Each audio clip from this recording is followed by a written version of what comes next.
তুমি আমাকে খুব ভালোবাসো তাই না? হ্যাঁ, আমিও তোমাকে অনেক ভালোবাসি। তাহলে তুমি আমাকে বিয়ে করো না? তুমি বিয়ে করবে? ঠিক আছে, চলো তোমার বাপ মায়ের কাছে। খালা। হ্যাঁ মা, কিছু বলবে? টনি, এটা তোমার কে হয়? এটা আমার মা। আর এটা? আব্বা। ওরে আমার মধু, ওরে আমার সোনা, তুই আমাদেরকে চিনতে পেরেছিস? খালু, আপনার ছেলে তো এখন সুস্থ হয়ে গেছে, এবার আমার প্রাপ্যটা আমাকে বুঝিয়ে দিন। হ্যাঁ অবশ্যই, তুমি একটু দাঁড়াও মা, আমি এক্ষুনি আসছি। তোমার প্রাপ্য মানে? হ্যাঁ, প্রাপ্যটা যে কি একটু পরেই বুঝতে পারবে। হ্যাঁ হ্যাঁ, এলাও মা, বাড়ির দলিল 5 লাখ টাকা। হ্যাঁ ঠিক আছে খালু, আসি তাহলে। আব্বা, মা, সালমা চলে গেল যে? হ্যাঁ বাপ, ও তো তোকে অভিনয় করে সুস্থ করার জন্য এসেছিল, তুই তো সুস্থ হয়ে গেছিস, ও তো যাবেই। মা, তুমি ওকে আটকাও মা। আমি ওকে খুব ভালোবাসি মা।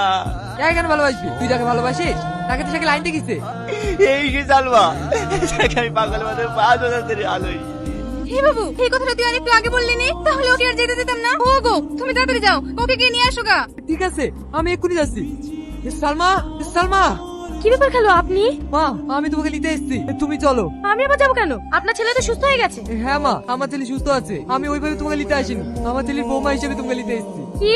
আপনি ভাবলেন কি করে আমি আপনার ছেলে বউ হবো? কেন মা, আমার ছেলে কি খারাপ?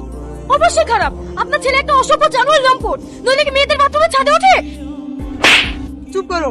হ্যাঁ, আমার ছেলে লম্পট জানোয়ার অসভ্য, শুধু তোমার জন্য। আর বাথরুমে ছাদে উঠে কথা বলছো? হ্যাঁ উঠেছিল, শুধু তোমাকে এক পলক দেখার জন্য। আজ আমার ছেলে যত ফল দেখছো সব তোমার জন্য। আজ আমার ছেলে স্মৃতিশক্তি আজ পেয়েছে, এটা তোমার জন্য।